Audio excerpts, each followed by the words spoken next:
Puji Tuhan, kita sudah menyelesaikan kitab Yunus dan saudara sangat mengerti akan cerita ini sebab kita sangat suka sejak anak-anak Pernak. Bagaimana seorang nabi yang dengan sengaja, dikatakan dengan sengaja sebab ia tahu persis apa yang Tuhan mau, tetapi ia juga tahu bagaimana menyelewengkan firman itu. Ia tahu bahwa tujuan daripada kehendak Allah ke Niniwe, tapi dia dengan sengaja membeli tiket perjalanan menuju ke Tarsis.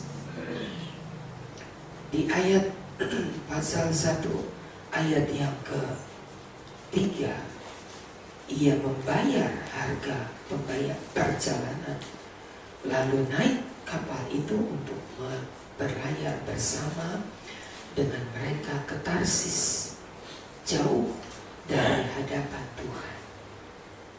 Dengan sengaja jauh dari hadapan Tuhan. Seorang hamba Tuhan yang ingin jauh dari hadapan Tuhan, dicatat itu adalah Bileam dan Yunus.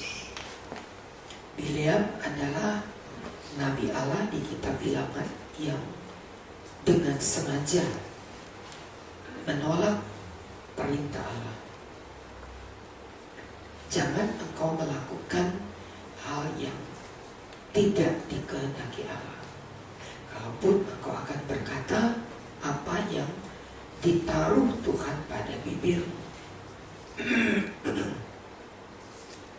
Tapi dengan sengaja Bileam mengajak Balak mempersembahkan korban kepada Baal, bukan kepada Allah, untuk dapat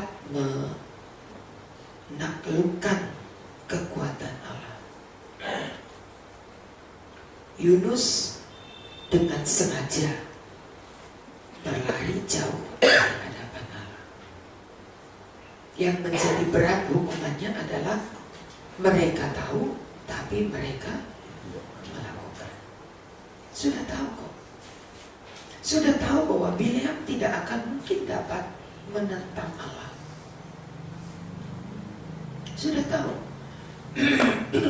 Tapi dengan sengaja Bileam mempergunakan kedekatannya dengan Allah untuk menentang Allah.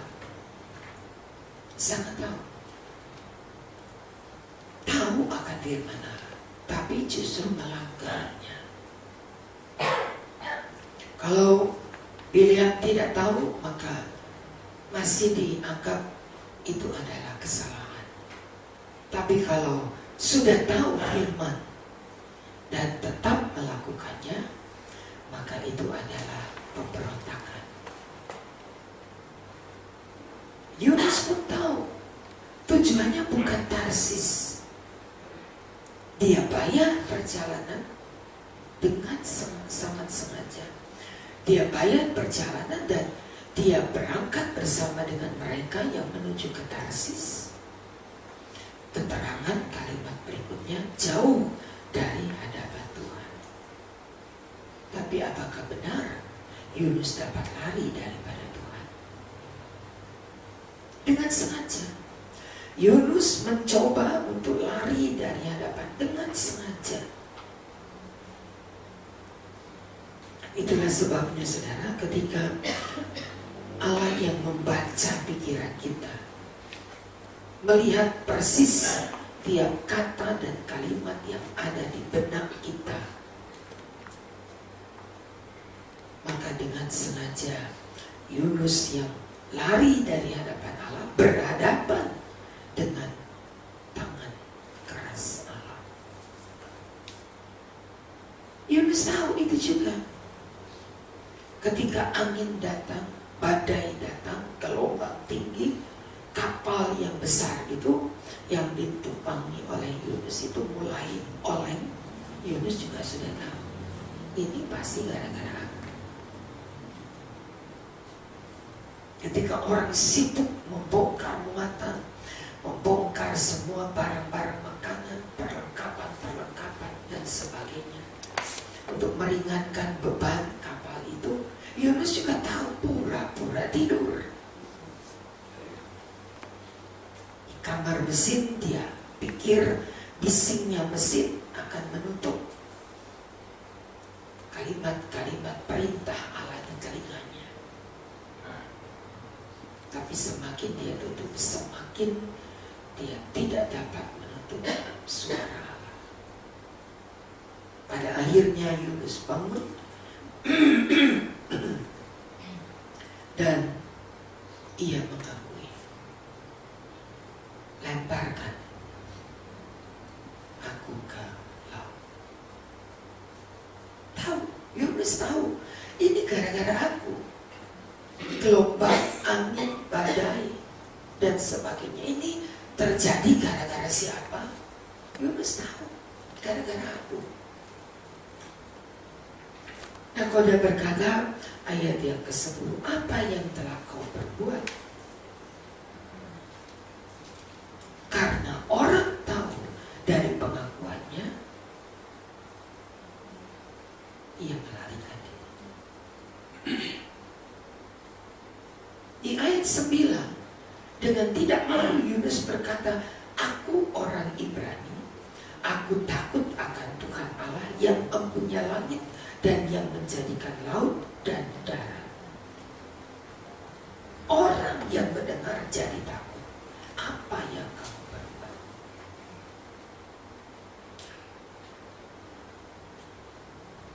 Lalu apa yang harus kami lakukan supaya laut menjadi reda?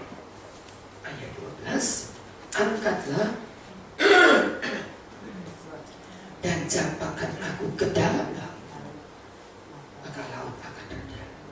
Yunus tahu berarti untuk meredakan laut itu harus bagaimana. Yunus tahu. Sebab aku tahu, ayat yang ke-12, karena akulah badai besar ini menyerang kamu. Aku tahu.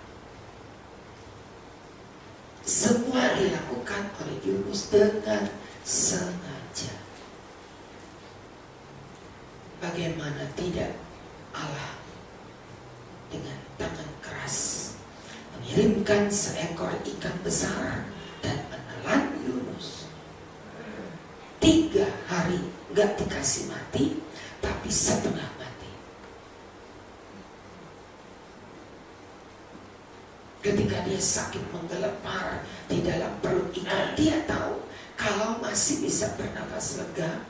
Orang sakit kalau masih bisa bernapas lega, masih mempunyai keadaan situasi yang tenang di sekeliling, barangkali itu bisa menjadi sedikit pertolongan. Tapi bagaimana dia bernapas dengan lega di dalam perut ikan yang katakan kalau kita lewati Keramat Jati saja, apalagi dalam musim hujan begini, beceknya itu lewat saja sudah hebat sekali. Ya, kalau orang yang memang tinggal di sana udah gak ngerasa bau lagi, karena memang lingkupnya sudah begitu. Jadi mereka gak mencium itu bau amis, bau busuk dari ikan-ikan yang mati, yang dijajakan, yang ditaruh di lapak-lapak mereka. Mereka gak bau lagi, udah biasa. Tapi bagi kita yang tidak biasa, lewat saja rasanya sudah ingin cepat-cepat keluar dari daerah itu. Dan Yunus ada di dalam perut ikannya, baunya seperti itu. Sakit, mual, dia sudah gak tahu lagi harus berbuat apa. Dia tidak bisa tahan perutnya ketika ikan bawa dia dari atas turun, menukik ke bawah, naik lagi seperti naik orang-orang begitu. Yunus berada di dalam perut ikan dengan pasrah. Lalu dia berdoa di Fatsal yang kedua, dalam kesusahan aku berseru kepada Tuhan. Ia Dia menjawab aku, dari tengah dunia orang mati aku berteriak dan kudengarkan suara. Telah kau lemparkan aku ke tempat yang dalam. Dia juga tahu. Hebat sekali ini Yunus. Dia tahu bagaimana Allah murka. Dia tahu bagaimana dia dapat mencari hati Allah. Dia tahu bagaimana dia ngambek, dia marah, dia dengan sengaja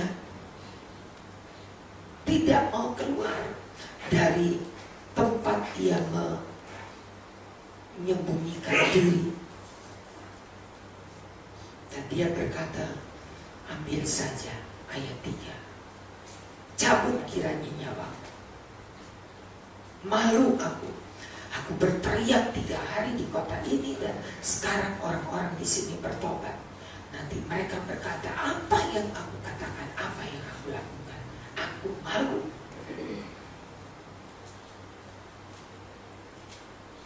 Lebih baik aku mati daripada itu. Allah bertanya, apa layak kamu marah? Yunus berkata ayat 9, apa? Selayaknya aku marah. Hamba Tuhan kok ngantuk.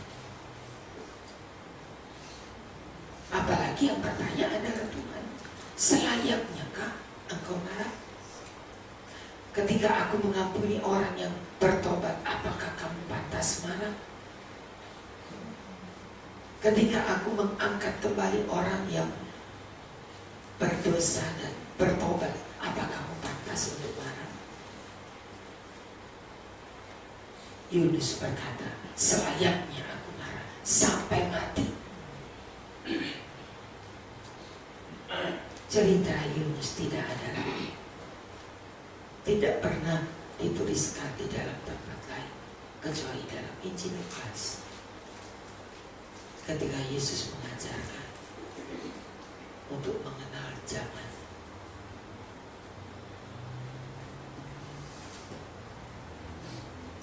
Kita tahu firman Tuhan. Kita baca firman Tuhan. Kita mengerti firman Allah. Jangan memancing kemarahan Allah dengan cara, dengan sikap yang memang kita tahu, tapi kita justru tidak melakukannya. Memang tahu.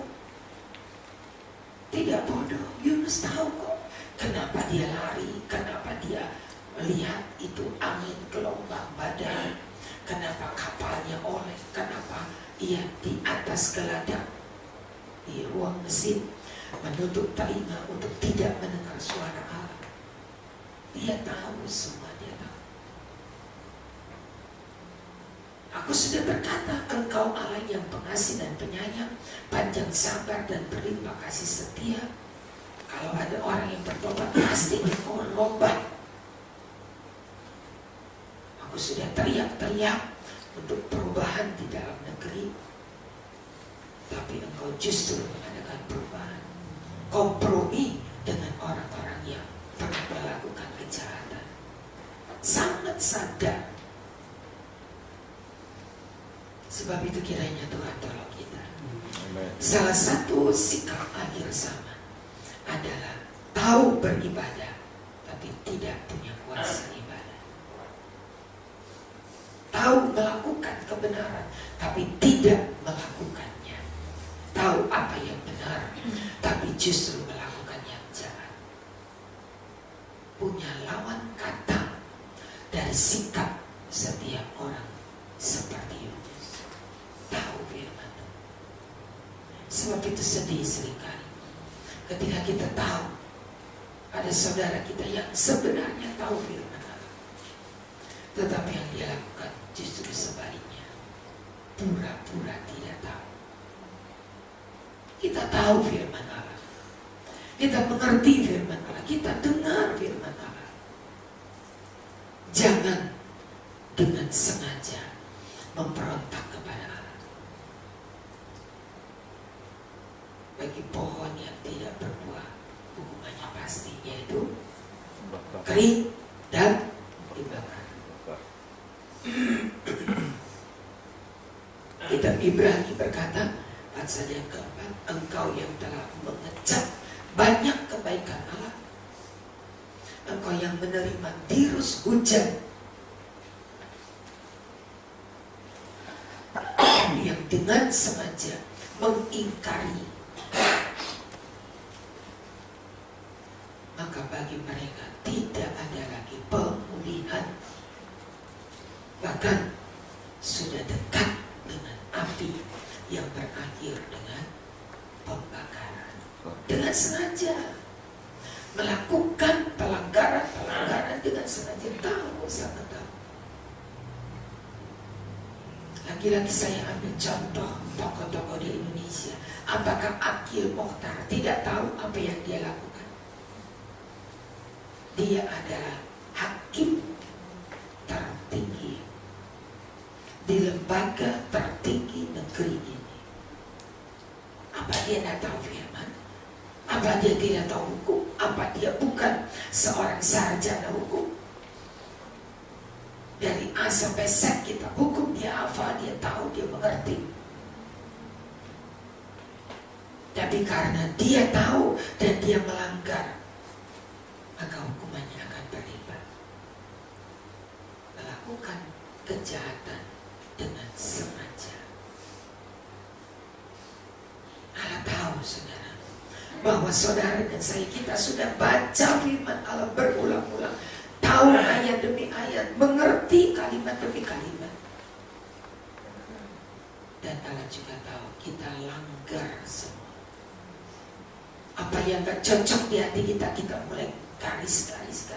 Dan kita enggak membakar, barangkali kita enggak. Tapi tidak melakukan firman, itu sama dengan pemberontakan. Kiranya Tuhan ampuni kita, yang seharusnya ditinjau dari umurnya, lamanya engkau beribadah, engkau pantas jadi guru, tapi engkau tetap melakukan kejahatan, walaupun tahu, sangat tahu akan firman, tapi dengan sengaja engkau melakukan. Kalau ini tanda akhir zaman, berarti ini merupakan satu keadaan yang tren, yang tidak ikut, malah menjadi satu kebencian. Dan dengan sengaja kita dalam kelompok pemberontak firman Allah. Kita belajar, saudara, supaya jangan kita berdosa kepada Allah. Amin. Kita belajar untuk mengerti, untuk melakukan. Sudah bosan barangkali kalimat itu dalam Matius 7. Berbahagialah orang yang mendengar dan melakukan firman. Sudah bosan barangkali kita dengan baca ayat ini. Tapi ketika saudara lihat kebenaran firman Allah, kita tahu persis bahwa Allah tidak memberikan kesempatan bagi Yunus. Keesokan harinya pohon yang menaungi dia kering dan mati. Dalam satu malam, apa yang aku tumbuhkan, aku biarkan menjadi kering dan mati.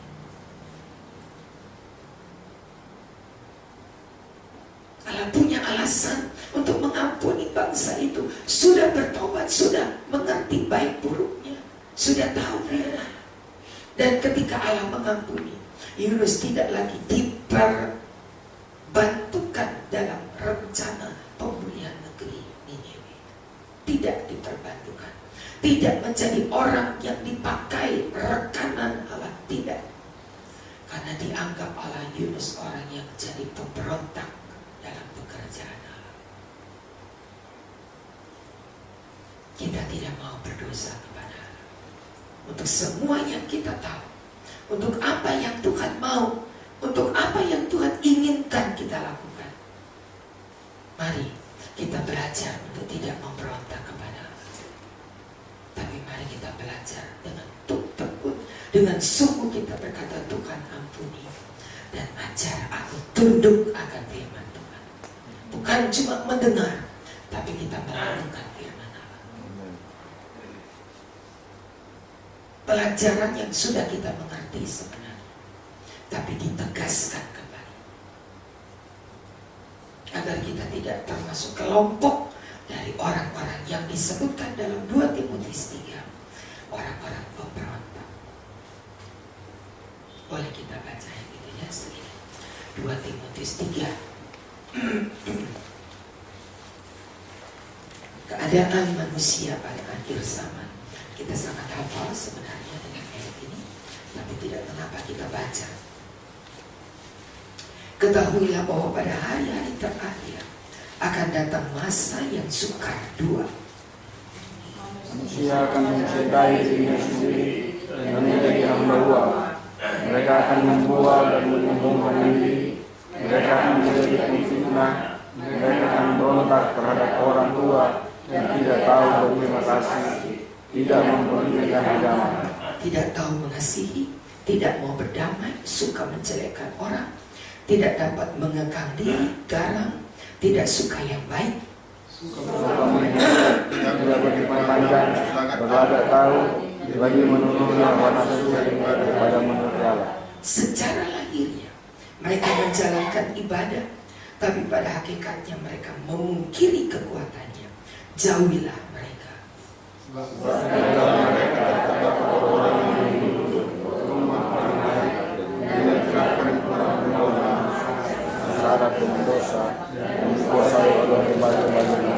Walaupun selalu ingin belajar, diajar, namun tidak pernah dapat mengenal kebenaran.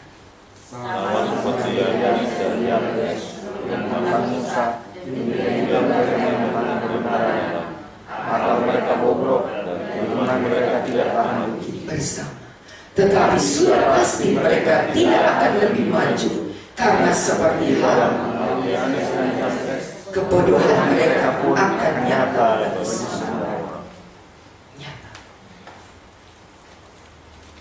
Ini keadaan yang tidak bisa diingkari. Satu kehidupan, satu keadaan yang terjadi di akhir zaman. Itu sebabnya mengapa datang masa yang sukar. Karena orang yang tahu firman tapi tidak melakukannya. Polisi yang melanggar rambu-rambu lalu lintas, pakai pakaian polisi, tapi dia justru yang melanggar lampu merah. Polisi yang masuk di busway, udah tahu busway tidak boleh sekarang, kemarin-kemarin masih boleh, udah tahu, tetapi dia pakai pakaian polisi dan dia masuk di busway.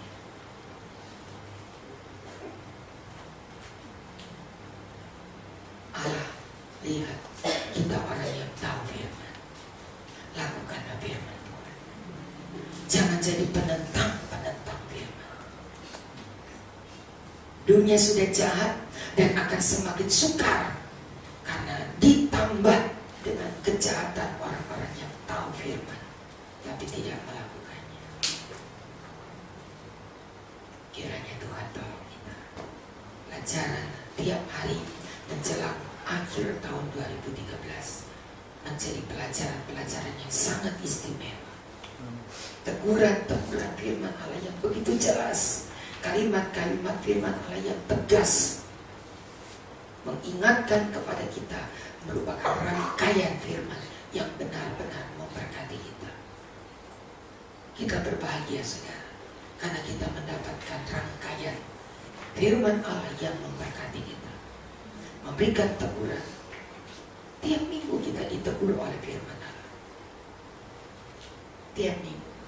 Tapi kita lebih berbahagia karena kita tiap hari dengar firman Allah. Semakin banyak dengar firman Allah, semakin banyak tuntutan firman kepada kita.